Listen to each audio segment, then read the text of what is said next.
हिमाचल प्रदेश में निजी स्कूलों और कॉलेजों के अधिग्रहण पर सरकार ने रोक लगा दी है। मंत्रिमंडल ने सरकारी शिक्षण संस्थानों को मजबूत करने के लिए यह बड़ा फैसला लिया है। सरकार से अनुदान प्राप्त करने वाले कई शिक्षण संस्थानों का हर वर्ष अधिग्रहण होता रहा है। सुक्खू सरकार ने इस व्यवस्था को अब बदल दिया है। निजी स्कूलों कॉलेजों की जगह सरकार अपने संस्थानों में ही हर सुविधा उपलब्ध करवाएगी। मंत्रिमंडल की बैठक के दौरान सरकारी स्कूलों में शिक्षा का स्तर बेहतर करने के लिए विभागीय अधिकारियों की ओर से प्रस्तुति दी गई। इस दौरान कहा गया कि सरकार से अनुदान प्राप्त करने वाले निजी स्कूलों और कॉलेजों का अधिग्रहण नहीं करना चाहिए। सरकार की ओर से जितना बजट इन निजी शिक्षण संस्थानों पर खर्च किया जाता है, उतनी राशि को सरकारी शिक्षण संस्थानों पर खर्च किया जाए तो सरकारी स्कूल कॉलेज मजबूत होंगे। बैठक में सरकारी स्कूलों में लगातार कम हो रही विद्यार्थियों की संख्या पर चिंता जताई गई। मंत्रिमंडल को बताया गया कि सरकारी स्कूलों में 46% और निजी स्कूलों में 44% विद्यार्थी पढ़ रहे हैं। सरकारी स्कूलों को अगर समय रहते मजबूत नहीं किया गया तो यहाँ विद्यार्थियों की संख्या बहुत कम हो जाएगी। अधिकारियों ने कहा कि निजी स्कूलों और कॉलेजों का अधिग्रहण करने पर स्टाफ को भी समायोजित करना पड़ता है। सरकार पर यह अतिरिक्त खर्च आ जाता है। इन सभी बिंदुओं पर चर्चा करने के बाद मंत्रिमंडल ने भविष्य में निजी स्कूलों और कॉलेजों के अधिग्रहण पर रोक लगाने का फैसला लिया। हिमाचल प्रदेश के किन्नौर जिले के करछम वांगतू प्रोजेक्ट ने सरकार की ओर से मुफ्त बिजली देने की दर बढ़ाने को हाईकोर्ट के समक्ष चुनौती दी है। अदालत ने इस मामले में यथास्थिति बनाए रखने के आदेश दिए हैं। अदालत ने केंद्र और राज्य सरकार को नोटिस जारी कर जवाब तलब किया है। मुख्य न्यायाधीश MS रामचंद्र राव और न्यायाधीश ज्योत्सना रिवाल दुआ की खंडपीठ ने मामले की सुनवाई 6 दिसंबर को निर्धारित की है।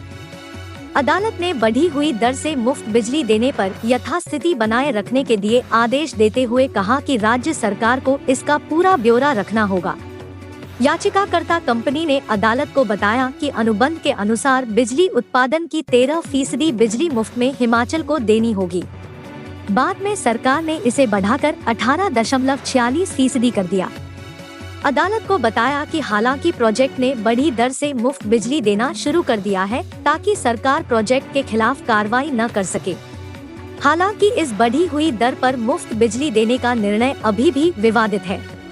कंपनी ने अदालत से गुहार लगाई कि राज्य सरकार को आदेश दिए जाए कि वह 18 नवंबर 1999 के अनुबंध को लागू करे और मुफ्त बिजली देने के लिए केंद्रीय विद्युत नियामक आयोग के नियमों का पालन करे।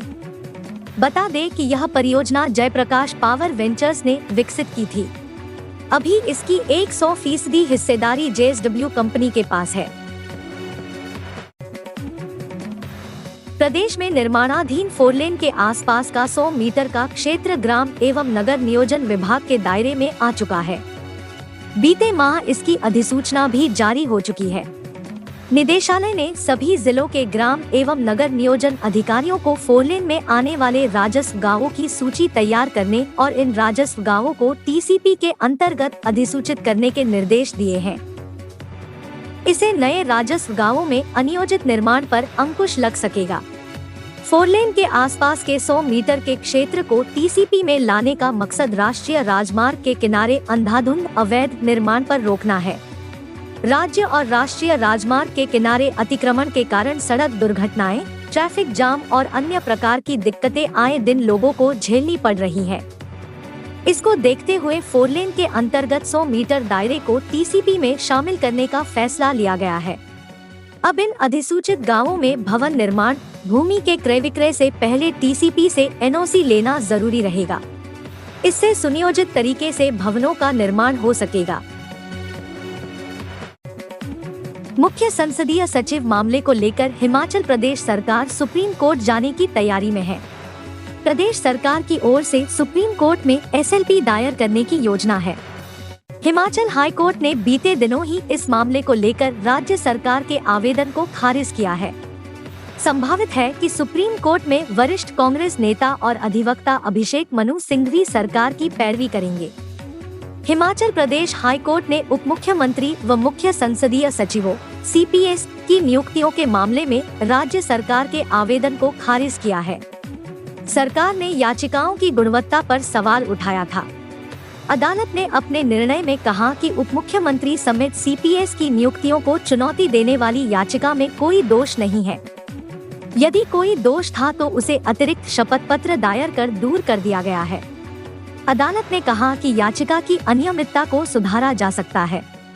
सीपीएस की नियुक्तियों को चुनौती देने वाली याचिकाएं अवैध नहीं हैं, जिन्हें खारिज किया जा सके। 16 अक्टूबर को इस मामले की आगामी सुनवाई निर्धारित की गई है। बता दें कि सीपीएस की नियुक्तियों को 3 याचिकाओं के माध्यम से चुनौती दी गई है। सबसे पहले वर्ष 2016 में पीपल फॉर रिस्पांसिबल गवर्नेंस संस्था ने सीपीएस को चुनौती दी थी। नई सरकार की ओर से सीपीएस की नियुक्ति किए जाने पर उन्हें प्रतिवादी बनाए जाने के लिए आवेदन किया गया। इसके बाद मंडी निवासी कल्पना देवी ने भी सीपीएस की नियुक्तियों को लेकर याचिका दायर की है। भाजपा नेता सतपाल सत्ती ने उप मुख्यमंत्री समेत सीपीएस की नियुक्तियों को चुनौती दी है। अदालत सभी याचिकाओं पर एक साथ सुनवाई कर रही है। हिमाचल प्रदेश विश्वविद्यालय शिमला और सरदार वल्लभ पटेल विश्वविद्यालय मंडी के कुलपतियों का चयन करने के लिए सर्च कमेटी का गठन हो गया है। राजभवन सचिवालय ने इस बाबत अधिसूचना जारी कर दी है। दिल्ली विश्वविद्यालय के कुलपति योगेश सिंह की अध्यक्षता वाली कमेटी एचपीयू का नया वीसी चुनेगी। इस कमेटी में गोरखपुर विश्वविद्यालय के पूर्व कुलपति सुरेंद्र कुमार दुबे को सदस्य नियुक्त बनाया गया है। एक सदस्य राज्य सरकार की ओर से तय किया जाएगा। इस कमेटी की पहली बैठक 30 अक्टूबर को होगी।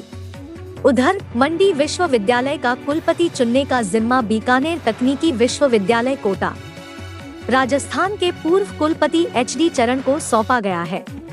इस कमेटी में Madan Mohan Malviya university of technology Gorakhpur के पूर्व कुलपति जेपी पांडे को सदस्य बनाया गया है। तीसरा सदस्य राज्य सरकार की ओर से दिया जाएगा। इस कमेटी की पहली बैठक 31 अक्टूबर को होगी। राज्य सरकार की ओर से दोनों सर्च कमेटियों के लिए अभी तक अपना सदस्य तय नहीं किया गया है। राजभवन ने सरकार को इस बाबत दोबारा से रिमाइंडर भेजा है। उधर हिमाचल विश्वविद्यालय के कुलपति का अभी केंद्रीय विश्वविद्यालय के कुलपति प्रोफेसर एसपी बंसल को अतिरिक्त कार्यभार दिया गया है। राज्यसभा सांसद बनने के बाद हिमाचल प्रदेश विश्वविद्यालय के पूर्व कुलपति प्रोफेसर सिकंदर कुमार ने ऐच्छिक सेवानिवृत्ति ले ली थी। मार्च 2022 से एचपीयू के वीसी का अतिरिक्त कार्यभार दिया गया है। मंडी विश्वविद्यालय में अभी कुलपति का पद रिक्त है।